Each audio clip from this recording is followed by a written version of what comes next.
हाँ जी, last class में हमने सिर्फ डेफिनेशन लेके छोड़ दिया था। कॉस्ट का मतलब होता है इम्प्लिसिट, ठीक है ना, अस्पष्ट और स्पष्ट।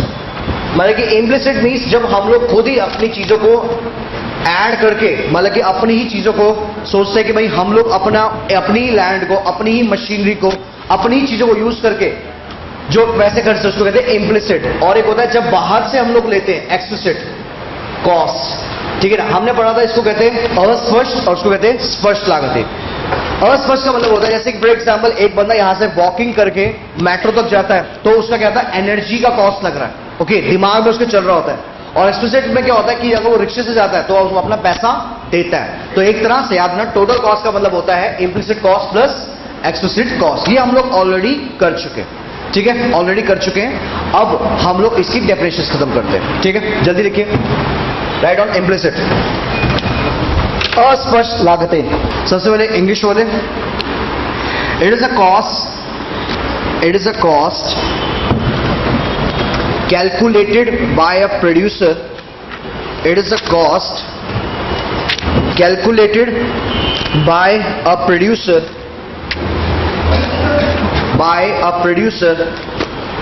when he uses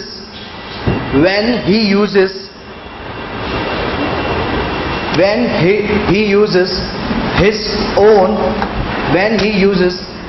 own factors of production, when he uses his own factor of production, factors of production सबको याद है क्या थे? लैंड, लेबर, कैपिटल और इंटरप्रेन्योर, ठीक है, ओके। इंटरप्रेन्योर नहीं लिखेंगे, इंटरप्रेन्योर तो खुद ही है, ठीक है, ये ऑलरेडी हम लोग जानते हैं, बार बार नहीं लिखना। हाँ जी, हिंदी वाले लिखेंगे, लिखिए। स्वयं के स्वामित्व स्वयं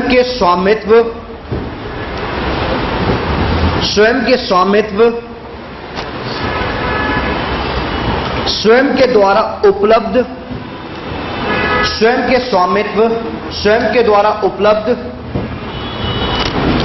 किए गए साधनों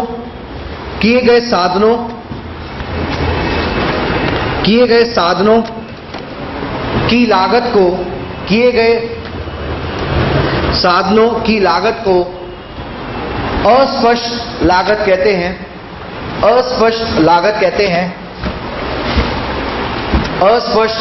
कहते हैं। आगे देखिए, इन्हें हम अनुमानित लागत भी कहते हैं। It is also called, English वाले, it is also called expected cost. इन्हें हम अनुमानित लागत भी कहते हैं। It is also called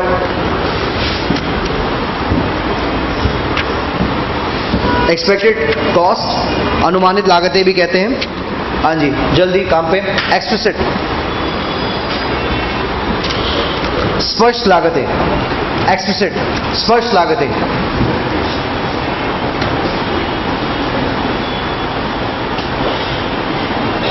You can write, it is a cost spent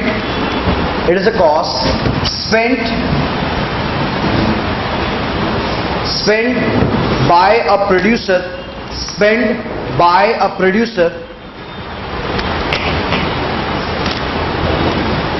when he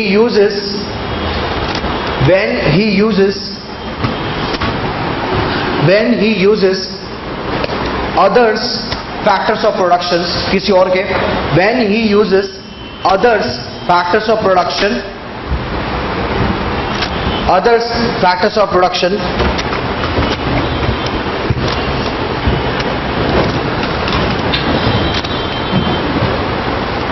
हाँ जी, लेकिन ये वे लागतें होती हैं जो फर्म द्वारा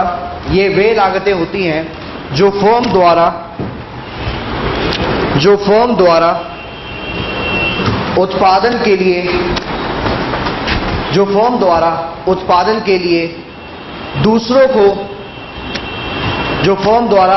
के लिए दूसरों को नकद में भुगतान की जाती है, नकद में भुगतान की जाती है, नकद में भुगतान की जाती है। लिसन, इसमें जैसे कि हमने प्रोडक्शन पढ़ा था, हमने रेवेन्यू पढ़ा था, अब आती कॉस्ट की बारी। कॉस्ट में भी क्या होता है, कॉस्ट के अंदर हमने सबसे पहले पढ़ेंगे हम लोग टोटल कॉस्ट। टोटल कॉस्ट वही जितनी भी आप चीजें आप प्रोड्यूस कर रहे हो उसके लिए जो खर्चे करते हो उसको टोटल कॉस्ट कहते हैं। फिर हम लोग पढ़ेंगे क्या, एवरेज कॉस्ट। एवरेज कॉस्ट पढ़ेंगे, ठीक है। पहले काम करते हैं, एवरेज से पहले करते हैं टोटल कॉस्ट देखते हैं। टोटल कॉस्ट में हमेशा दो कॉस्ट आती है, एक होती है फिक्स्ड और एक होती है क्या, वेरिएबल। फिक्स्ड और वेरिएबल का मतलब होता है स्थिर लागतें और परिवर्ती लागतें। हाँ जी, इसमें प्रोडक्शन की तरह शॉर्ट टर्म लॉन्ग टर्म नहीं होता, मत पढ़ना उसको short term long term. Short term long term तब आएगा जब आप प्रोडक्शन पढ़ोगे, इसमें हमने कोई शॉर्ट टर्म लॉन्ग टर्म नहीं पढ़ना। यहां काम की बात करनी है। कुल लागत का मतलब होता है कि स्थिर लागतें और परिवर्ती लागतें। स्थिर लागतें का मतलब ये होता है फिक्स कॉस्ट का जो चेंज नहीं होती, जैसे कि लैंड का खर्चा और ये जो लेबर का खर्चा चेंज होता ही रहता है। इसमें जो डायग्राम बनेगा वो हमेशा क्या होता है, जैसे यहां पे कॉस्ट आती है, यहां पे क्या आता है, प्रोडक्शन आता है, उत्पादन आता है। हमेशा फिक्स कॉस्ट क्या होता है, पैरेलल टू एक्स एक्सिस रहती है। क्यों? क्योंकि ये चेंज नहीं होती, राइट। और वेरिएबल जो कॉस्ट होती है वो हमेशा क्या होती है, ऊपर जाती है। क्यों? जितना तुम प्रोडक्शन उत्पादन बढ़ाओगे उतनी ही कॉस्ट बढ़ेगी, उतनी ही कॉस्ट बढ़ेगी। और एक बार एसएससी में आया था कि जो बीसी का कर्व होता है वेरिएबल कॉस्ट का, इसको हम लोग क्या कहते हैं, सप्लाई कर्व। कुछ याद है? पूर्ति कर्व, पूर्ति वक्र भी हमने ऐसे ही बनाया था, नीचे से ऊपर। उसी तरीके से पूछा जाता है कि जो वीसी का कर्व हो वो कैसा होता है, सप्लाई कर्व, ठीक है। ये हम लोग क्वेश्चन आंसर्स में खत्म करेंगे। वीसी कर्व जो होता है सप्लाई का, नीचे से ऊपर जितना आप प्रोडक्शन बढ़ाते हैं उतना कॉस्ट बढ़ता जाएगा। इन दोनों के योग करने से, टोटल करने से क्या आता है, टोटल कॉस्ट। तो टोटल कॉस्ट का डेफिनेशन, ये डायग्राम कुछ ऐसा होगा, नीचे आता है उत्पादन, यह भी लिखवाऊंगा उत्पादन, और ऊपर क्या आता है, कॉस्ट, ठीक है। उसके बाद यहां पे हमने बनाया था क्या, फिक्स्ड कॉस्ट। वेरिएबल कॉस्ट कहां से स्टार्ट की थी, यहां से देख सकते हो, वीसी।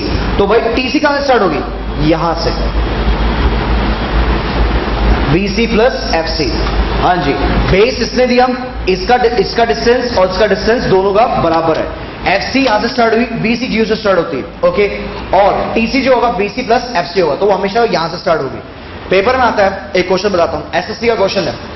एसएससी के क्वेश्चन के हिसाब से जब उत्पादन प्रोडक्शन जीरो होता है तो वीसी क्या होता है, मिनिमम होता है, ठीक है। नहीं, वीसी भी क्या होगा, जीरो होगा, एफसी क्या होगा, मिनिमम होगा।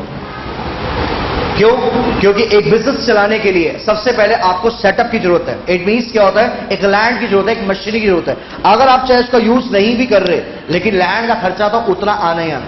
कई बार कहते हैं सर लैंड अगर हमारी हो तो एमसीडी का टैक्स तो उतना ही आना है, हाँ है ना, वो तो आपको देना ही देना है। आप उस लैंड को खाली रख के बैठे हो, एक साल तक आपने कुछ नहीं किया, आपने एक बिल्डिंग बनाई और उसको खत्म कर दिया, ठीक है। उसके बाद आपका बिजनेस चला, आप बाहर सेट हो गए, लेकिन फिर भी आपको उसका रेंट तो देना ही पड़ेगा। मतलब कि क्या होता है, मतलब कि एमसीडी का खर्चा तो देना ही पड़ेगा, वो तो रहेगा ही रहेगा, वो तो आप उससे बच नहीं सकते। अगर सर इसको भी जीरो करने के लिए फिर तो बिजनेस बंद ही करना पड़ेगा, वो लैंड बेचनी पड़ेगी, ओके। लेकिन जब तक वो तुम्हारा लैंड है तुम्हें देना पड़ेगा। अब तुम उस पर काम कर रहे हो या नहीं कर रहे हो, it's really up to you, ठीक है ना। इसको डिवाइड करना, कैसे ना डिवाइड करना, वो तुम्हारे ऊपर है।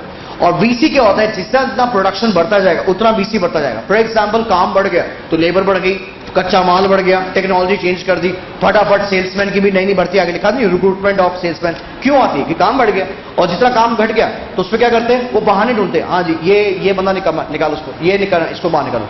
हायर्ड और फायर्ड चलता है, ठीक है ना। अगर बाई चांस काम जा रहा है, यू आर हायर्ड, नहीं है तो फायर्ड भी, ओके।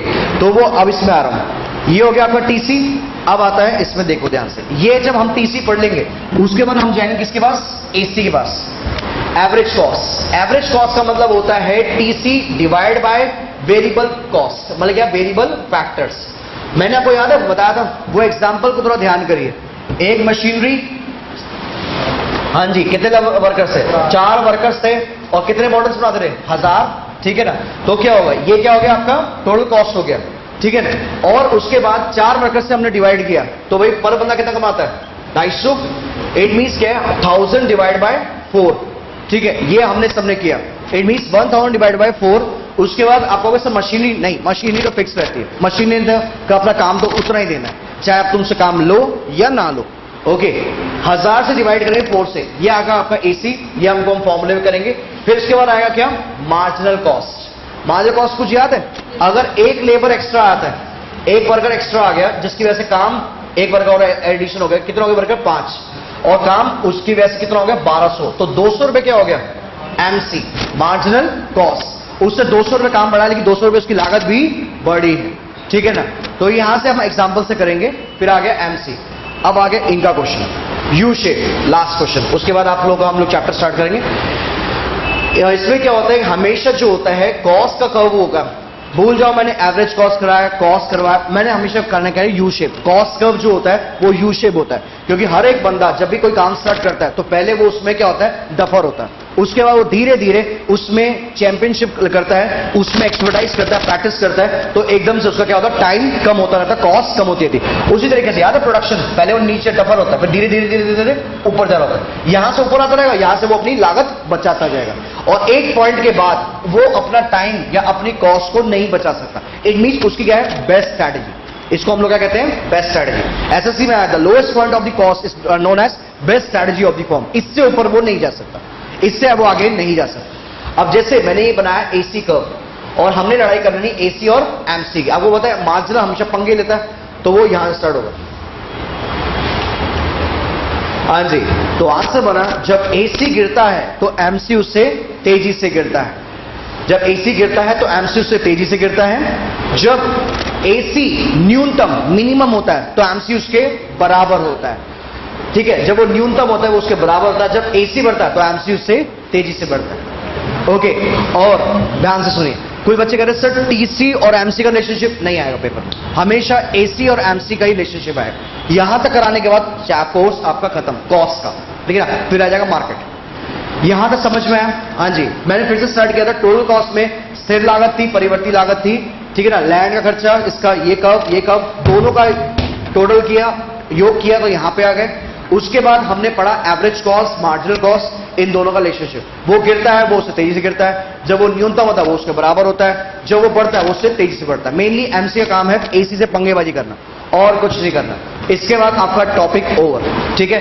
ये है आपका कॉस्ट, और अच्छी बात ये है इस पे कोई लॉन्ग टर्म शॉर्ट टर्म का कोई कंसेप्ट नहीं, आप लोग सिंपली एक चीज डाल सकते हैं, ठीक है। शॉर्ट टर्म लॉन्ग टर्म इतना ज्यादा आपने वास्ट नहीं करना, एक्चुअली में होता है शॉर्ट टर्म लॉन्ग टर्म, लेकिन हमने सिंपली इसको पढ़ना है नॉर्मल कॉस्ट, ठीक है, समझ में आया। अब हम लोग डेफिनेशन स्टार्ट करते हैं। अब हम यहां से स्टार्ट करते हैं, टोटल कॉस्ट से स्टार्ट करेंगे। लिखिए कुल लागत,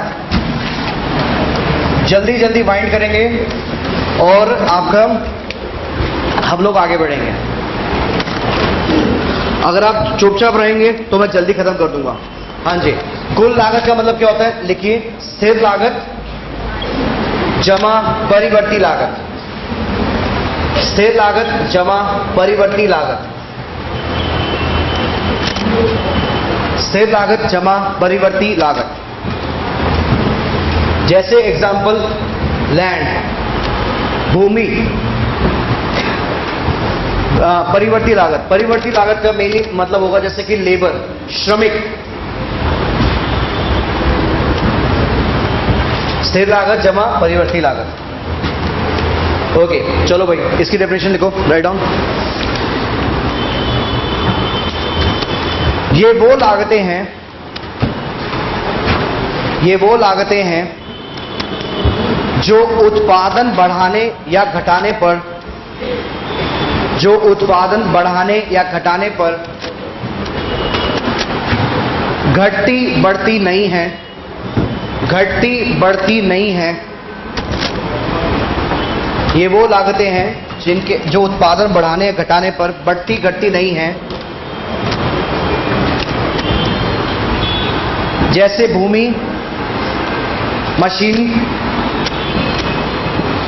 भवन, बिल्डिंग, भवन इत्यादि। These are those costs, these are those costs, these are those costs which remain same, these are those costs which remain same at the all levels of production, at the all levels of production, that is machinery, land, building etcetera, building machinery, land etcetera. अब लिखिए परिवर्ती लागत। परिवर्ती लागत देखिए, ये वो लागतें हैं जो उत्पादन बढ़ाने या घटाने पर, ये वो लागतें हैं जो उत्पादन बढ़ाने या घटाने पर घटती या बढ़ती है, घटती या बढ़ती है। These are those costs, these are those costs, these are those costs which directly varies to, which directly varies to production level, directly varies to production level. Example, हाँ जी, उदाहरण लिखिए। श्रमिक, लेबर, रॉ मटेरियल, कच्चा माल। सुनिए इधर देखिए, fix cost का हम लोगों ने ऑलरेडी सीखा था। सबसे पहले नीचे क्या आता है? उत्पादन। नंबर की कोई जरूरत नहीं है। प्रोडक्शन, ये रहेगा आपका क्या? कॉस्ट, फिक्स्ड कॉस्ट, या सिंपली इसको कॉस्ट भी कह सकते हैं। यहां क्या आएगा? Fix cost, FC. और यहां पे क्या सीखा था? Upward sloping. क्या था? डायरेक्टली, जब भी आपने सीखा था, जब डायरेक्टली वेरीज होता है, अगर इनडायरेक्टली होता तो डाउनवर्ड स्लोपिंग होता।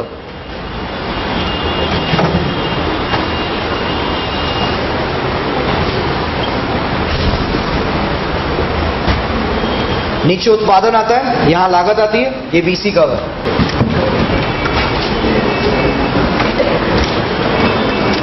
लिसन, क्वेश्चन ये है, आपसे पूछा जाए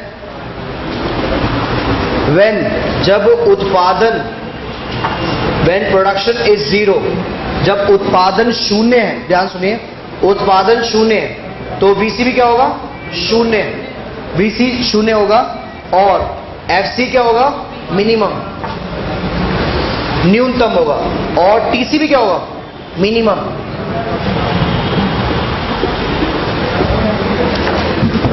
हाँ जी, एसएससी का क्वेश्चन, अगर उत्पादन शून्य है तो बीसी भी शून्य होगा और एफसी जो होगा न्यूनतम होगा, टीसी भी न्यूनतम होगा।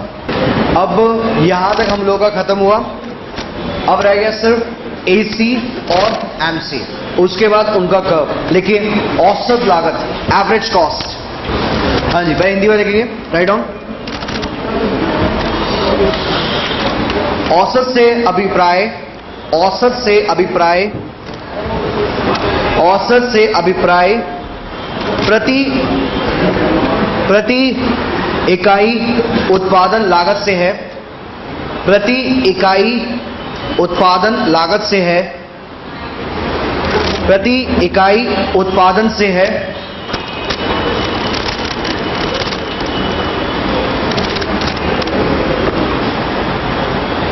It is a per cost, yeah, it is a cost per unit of, it is a cost per unit of,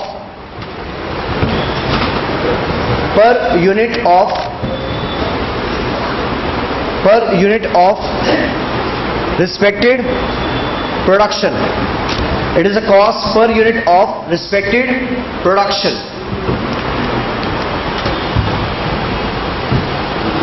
हाँ जी, AC is equal to TC divides by number of units produced.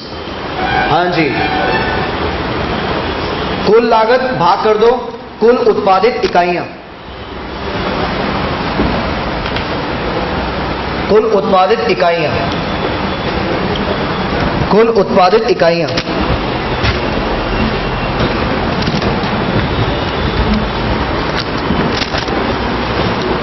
हाँ जी, last definition, उसके बाद curve. आ गया क्या? MC, marginal cost, सीमांत लागत। सीमांत लागत,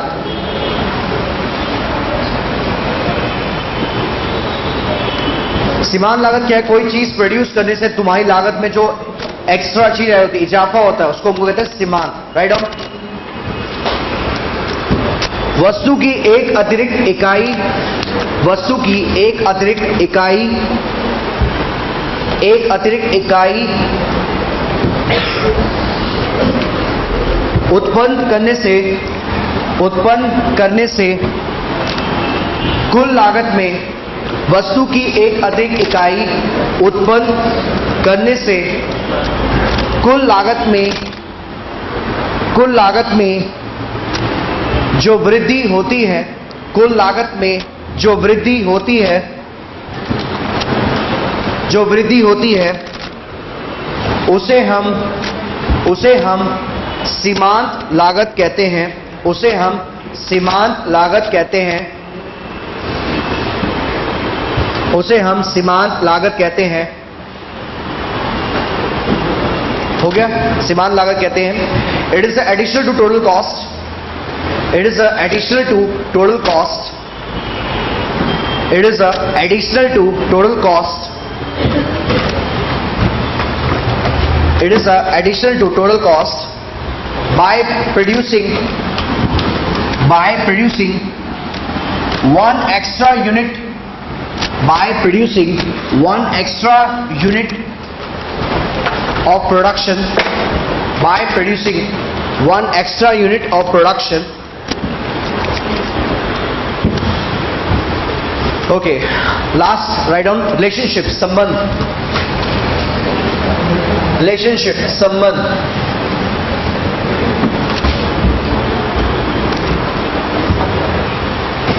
AC और MC,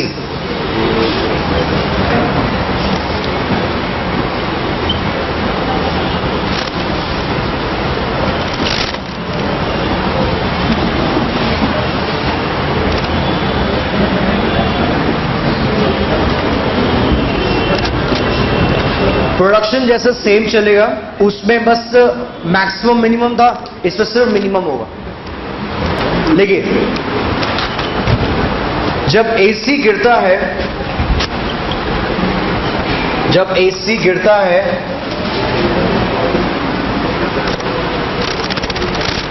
MC उससे तेजी से गिरता है, MC उससे तेजी से गिरता है,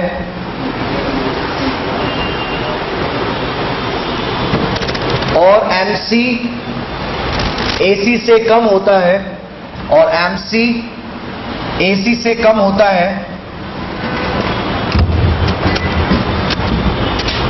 जब AC गिरता है, MC उससे तेजी से गिरता है, MC AC से कम होता है।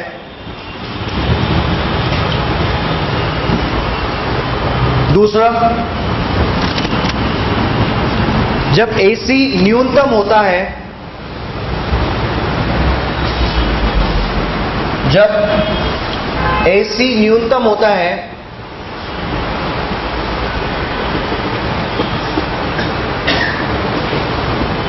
न्यूनतम होता है, MC उसके बराबर होता है।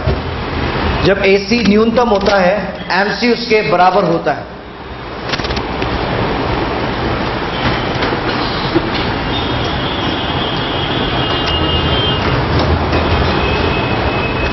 हाँ जी, थर्ड पॉइंट, जब AC बढ़ता है, जब AC बढ़ता है, MC उससे तेजी से बढ़ता है।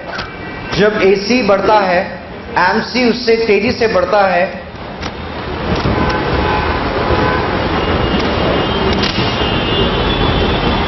MC उससे तेजी से बढ़ता है, और MC AC से ज्यादा होता है, और MC AC से ज्यादा होता है।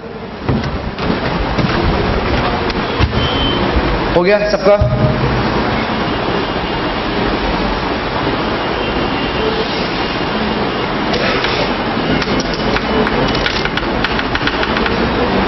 ओके जी, प्रोडक्शन, कॉस्ट और रेवेन्यू खत्म, डिमांड सप्लाई भी खत्म। ठीक है, जिसने डिमांड बढ़ा, सप्लाई ऑटोमेटिकली होता है। प्रोडक्शन करोगे, रेवेन्यू अपने आप होता है। सप्लाई वर्सेस का इनवर्स, वो हम सबने खत्म कर दिया।